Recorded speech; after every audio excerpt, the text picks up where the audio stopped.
Afinal, o que é população? Olá, caro aluno, tudo bem com você? Hoje vamos falar sobre conceitos sobre população. Se esse assunto te interessa, então não esqueça, deixa já aquele like, se inscreva no canal aí e partiu gabaritar. Vamos nessa! Então é isso, pessoal, se você ainda não conhece gabaritajal.com.br, você não sabe o que você está perdendo. A melhor plataforma de humanas do Brasil. Aulas aí de geografia, de filosofia, de sociologia, de história, que ó, eu garanto para você, você vai mitar no Enem, nos vestibulares paulistas, paranaenses e todas as outras regiões do Brasil. Você vai mitar aí nos concursos militares, concursos públicos e até na escola, meu querido. Assina lá, gabaritajal.com.br, ó, vou dizer pra você agora, coloca aquele cupomzinho lá, HIPERATIVOGEL, que eu tenho certeza que você vai se dar bem. Olha só, melhor plataforma de humanas do Brasil, com o melhor preço, eu tô te dando desconto aí, né, meu filho? O que tá esperando? Acessa lá e vambora, beleza? Mas vamos ao que interessa, vamos agora falar sobre população e seus conceitos. Para a gente começar a entender todo este processo de conceito, a gente precisa entender o lance de aumento da população. O aumento da população é um dos principais fatores que faz com que movimente toda a paisagem geográfica. É a partir do homem que acaba gerando aí grande parte das modificações com qual nós conhecemos.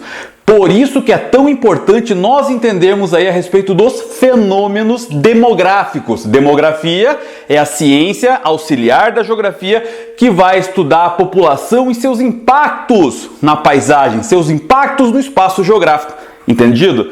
Manjou? E aí, como que a gente vai ver essa situação? Nós temos aí classificado de duas maneiras, dividido essa parte da demografia de duas maneiras. Como hoje é uma aula de conceitos, vamos para os conceitos. Temos aqui os indicadores demográficos, aquilo que vai definir para a gente o crescimento da população, e desse lado aqui temos os indicadores socioeconômicos, que eu vou falar meio que por cima nesta aula, porque eu vou passar as próximas aulas aí conversando e falando um pouquinho mais sobre eles, beleza? Então vamos começar assim, pessoal. Vamos entender o que é o crescimento demográfico. Para a gente entender o crescimento demográfico, precisamos entender os conceitos de crescimento vegetativo e crescimento populacional. Isso é cálculo, isso é matemática, pessoal. Mas se você já conhece as aulas aqui do Hiperativo Gel, do Gabarita Gel, você já ouviu falar que na geografia todo cálculo é elementar, pessoal. Tudo na geografia vai se resolver, na pior das hipóteses, com regrinha de 3. Então, fica tranquilo quanto a isso, porque você vai se dar bem. É cálculo simples para que você possa, ó, tá ligado na parte de população, beleza?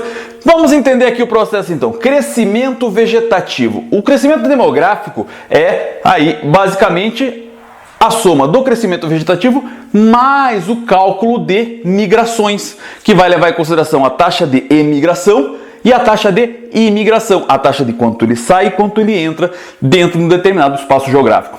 Fechou? Entendido até aí? Enfim, como é que eu faço esse cálculo do crescimento vegetativo, já para começar? O crescimento vegetativo, ele vai ser baseado por duas taxas. O que são taxas, Silvestre? São proporções. Proporções do que? A taxa de natalidade e a taxa de mortalidade. Taxa de natalidade. É a quantidade de pessoas que nascem, Silvestre. É quase isso. Por que quase isso? Porque, na verdade, não é simplesmente a quantidade de pessoas que nascem, mas sim a quantidade de pessoas que nascem numa determinada proporção. Vamos tentar entender uma coisa aqui. Imagine, por exemplo, que nós temos uma cidade como São Paulo, tá? Que tem lá cerca de 9 milhões de habitantes. E agora a gente vê uma cidade como Boa Vista, que tem lá cerca de 100 mil habitantes. Se a gente colocar aí uma proporção de 1000 nascimentos, numa cidade como São Paulo, não vai causar muito impacto. Agora, a mesma quantidade numa cidade como Boa Vista, capital de Roraima, vai fazer um impacto gigantesco. Por isso que nós precisamos entender essa população, esses cálculos, esse crescimento, de acordo com uma proporcionalidade. Como que a gente faz isso? Através da permilagem. Tá ligado? A percentagem? Então, isso é dividido por 100. A permilagem dividido por 1000. Então, quando a gente vai falar de taxa de mortalidade, taxa de natalidade, vamos entender então a quantidade de nascimentos para cada grupo de 1000 pessoas, porque daí sim nós vamos conseguir comparar, poder ter condições para comparar uma grande cidade como São Paulo e uma grande cidade e uma pequeníssima cidade como Boa Vista, capital aí de Roraima. Entendido? Vamos entender como é que funciona esse esquema aqui, gente. Olha só, a taxa de natalidade, nós vamos fazer assim, ó, a taxa de nascimentos multiplicado por 1000 dividido pela população total.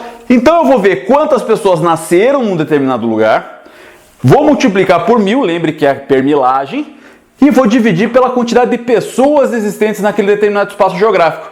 Aí eu vou ter o meu cálculo, eu vou ter o impacto do nascimento daquela quantidade de pessoas dentro daquele espaço. Eu coloquei um exemplo aqui que depois de um cálculo ficou 25 por milhar, tá? Guarde esse número aí porque a gente vai usar já já. Bom, agora a taxa de mortalidade. A taxa de mortalidade, pessoal, ele vai ter a mesma ideia da taxa de natalidade, com a grande diferença de que em vez de eu contar a quantidade de crianças que estão nascendo, vai ser a quantidade de óbitos. Entendido até aqui? Então, olha só. Então vamos pegar a quantidade de óbitos de um determinado espaço geográfico, vamos multiplicar por 1000, lembre que é essa razão aí de grupo de 1000 pessoas, dividido pela população total. A população total, então, vai ser aí a base onde nós vamos ter essa comparação, beleza? Digamos que num cálculo aqui de uma determinada cidade, nós chegamos à conta aqui de 10 óbitos para cada grupo de 1000 pessoas. O que nós vamos ter aqui? 10 por milhar. Esse símbolozinho aqui, ó, só para lembrar, pessoal, ó, nós temos esse símbolo aqui que é a percentagem, né? Então, esse aqui é a permilagem, porcento por 1000.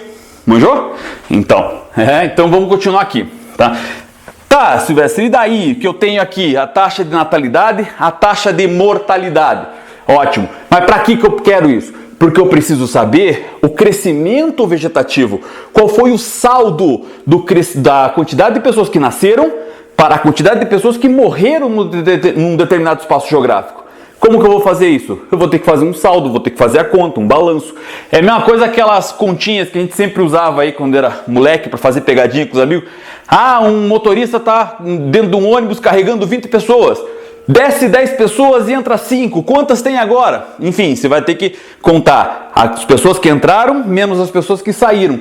É isso que a gente vai fazer no crescimento vegetativo, que é a taxa de natalidade menos a taxa de mortalidade. Então, se nós temos aqui, ó, 25 por milhar, que foi a taxa de natalidade que eu inventei ali, e 10 por milhar, que é a taxa de mortalidade que eu inventei, nós temos o que aqui? O crescimento vegetativo é igual a 25 menos 10. O crescimento vegetativo, nessa hipótese que eu inventei aqui, vai ser de 15. 15 para cada grupo de 1000 pessoas. Esse foi o crescimento vegetativo, o crescimento entre as pessoas que nasceram e as pessoas que entraram em óbito nesse determinado espaço geográfico. Mas espera, é só isso que eu vou conseguir determinar o crescimento da população? Não. Por quê? Porque para determinar o crescimento demográfico, eu vou precisar saber também quantas pessoas entraram e quantas pessoas saíram de determinado espaço geográfico. Como é que eu vou fazer essa parte das migrações? Vou fazer a taxa de imigrações menos a taxa de imigrações. Para eu saber exatamente o crescimento real de um lugar, não é simplesmente saber a quantidade de pessoas que nascem ou a quantidade de pessoas que morrem. Eu preciso saber a quantidade de pessoas que saíram de um lugar e a quantidade de pessoas que entraram no lugar. Então, para isso, nós vamos ter o quê? O crescimento demográfico, que é esse crescimento vegetativo, menos, ou melhor, mais a taxa de migrações, que é imigrações menos emigrações. Mas aqui tanto faz se eu colocar imigrações menos imigrações, imigrações menos emigrações, porque o número vai dar a mesma coisa, ok? Olha só, galera, então vamos imaginar aqui nesse processo que nessa cidade hipotética que eu inventei aqui, nós tenhamos agora uma migração de uma pessoa para cada 1000, que acabou saindo aí, e uma taxa de emigração de... Vamos colocar 2 aqui melhor. Vamos colocar 2 por milhar aqui, uma taxa de emigração de 1 por milhar. Só para lembrar, emigração é quando você está saindo de um espaço. Tchau, galera, estou emigrando. Agora, imigração é quando eu estou chegando. Ó, eu sou um imigrante, galera. Entenderam? Basicamente, nós temos esse processo. Quando eu emigro, eu faço uma emigração quando eu saio de um espaço. E imigração quando eu entro em determinado espaço. Fechou? Entendido até aqui? Gabarita Gel, Hiperativo Gel. Já deu seu like? Dá o seu likezinho aí, se inscreve no canal e vamos ao que interessa. Continuando aqui, galera. Vamos imaginar então esse processo aqui. 2 por milhar, 1 por milhar. E agora a gente vai ter o crescimento vegetativo. Então, o crescimento demográfico é igual ao crescimento vegetativo. Vamos usar esse exemplo aqui, ó. 15 por milhar. 15 por milhar. Mais, agora essa razão aqui.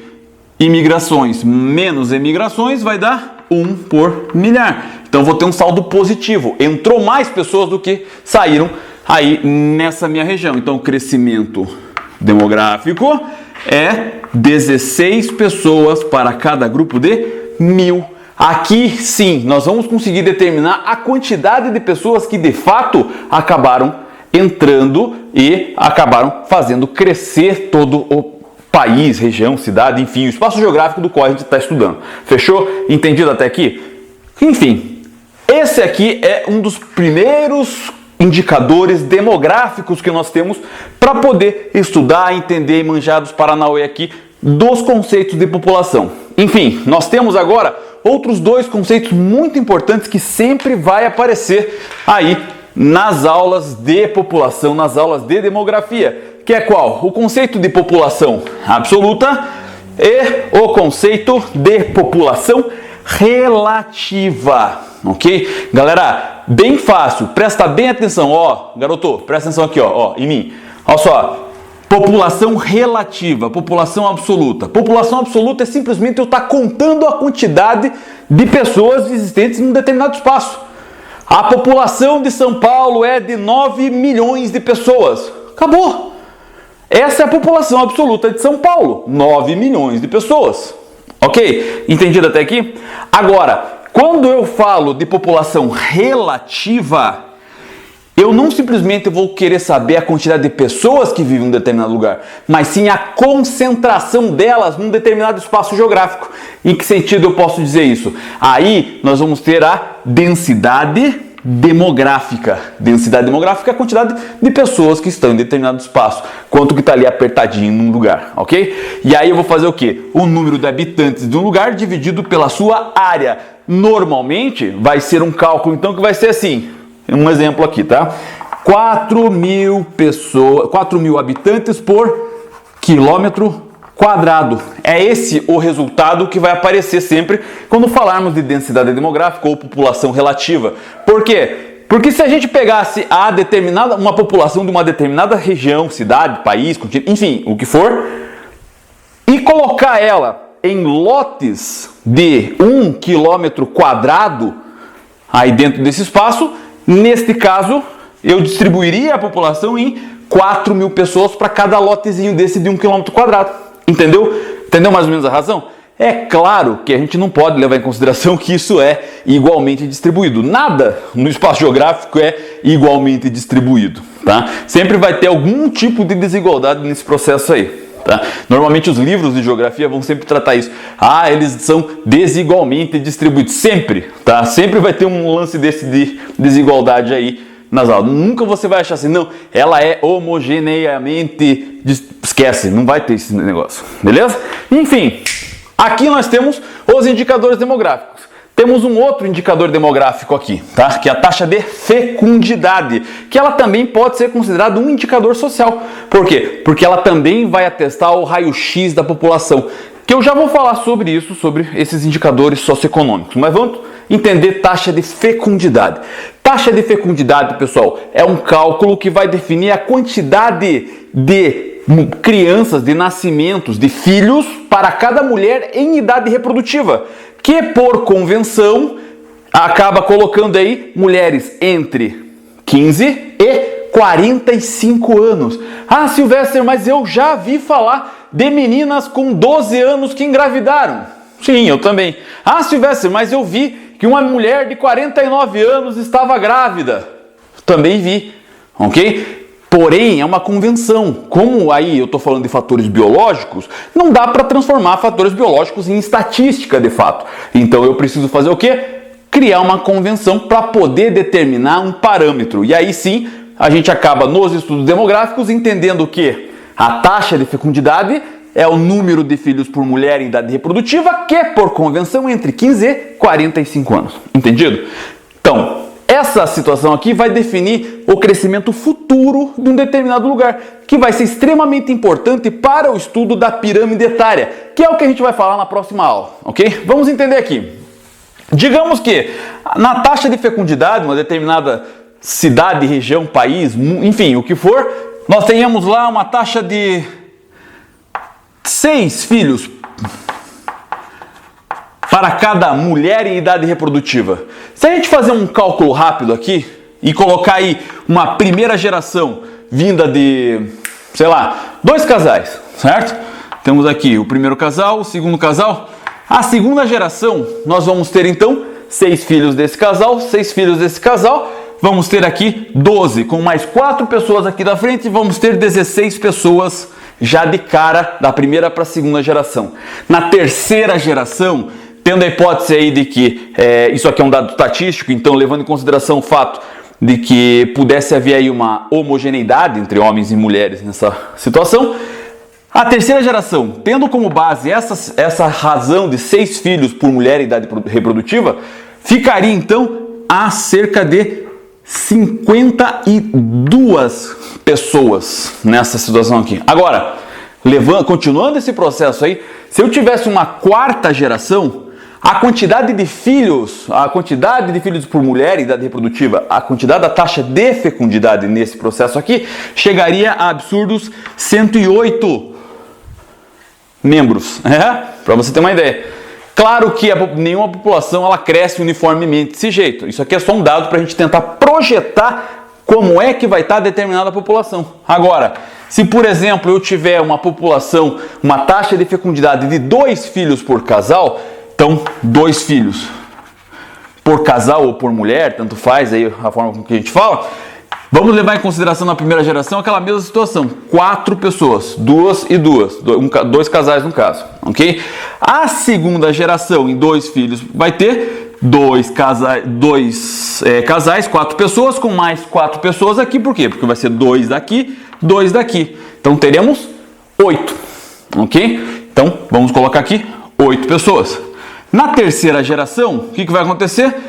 Vai formar aqui mais 2 casais que vão ter mais 2 filhos cada um, vai ter então 12. Levando a hipótese de que na terceira geração a primeira bateu as botas, então a quarta geração vai ter 12, a quinta 12, a sexta 12, a sétima 12. Por quê? Porque o 2 é um ponto de equilíbrio na taxa de fecundidade.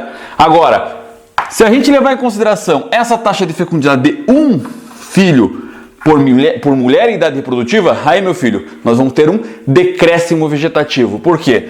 Nesse caso eu vou utilizar 4 casais, beleza? Então, 1, 2, 3, 4 casais. Na segunda geração, tendo cada casal 1 filho, temos 8 da primeira, mais 4 da segunda, 12 pessoas. 12 pessoas então na segunda geração. Como nós temos aí somente 2 casais na segunda geração, a terceira geração então vai contar o quê? 2 filhos com mais 12, 14. Vamos ter 14 pessoas na terceira geração. Agora presta atenção, na quarta geração, vamos supor que essa geração aqui, ó, bateu as botas. O que vai acontecer? Aqui vamos ter um casal somente, que vai ter 1 filho somente. Então, aqui vão falecer e na quarta geração vai sair de 14 para 7. 1 filho por casal, a razão de 1 filho por mulher em idade reprodutiva vai fazer com que da terceira para a quarta geração, a partir daí, vai ter uma diminuição pela metade de sua população. Ou seja, metade da população vai diminuir a cada geração que vai passar. É aí que nós vamos ter mais o último dado de indicador demográfico, mas eu coloco nesse lado porque ela também já é um indicador socioeconômico. Esse indicador socioeconômico vai ser de extrema importância também para definir o quê? diversos outros assuntos. Se um país está bem desenvolvido, se ele tem uma boa qualidade de vida, se ele tem uma boa condição aí de sobrevivência, se ele está dando aí o melhor para a sua população, enfim, diversos assuntos que podem ser importantes para definir se um país é desenvolvido ou não é desenvolvido, ok? Entendido? Não deu seu like porque ainda? Bata o like aí agora, beleza? Vamos lá então, expectativa de vida, ou seja, a média da quantidade de vida que as pessoas conseguem ter num determinado espaço. Quanto maior for a expectativa de vida de uma determinada população, melhores são as condições de qualidade de vida, de saúde, de educação, enfim. Então, quanto maior é a quantidade de pessoas a quantidade de tempo que uma determinada região vive, significa que eles têm melhores condições, melhor qualidade de vida, entendido? Agora, o contrário acontece aqui, ó, na mortalidade infantil. O que é o cálculo da mortalidade infantil? É a quantidade de crianças que acabam falecendo antes do primeiro ano de idade para cada grupo de 1000 pessoas, lembrando disso.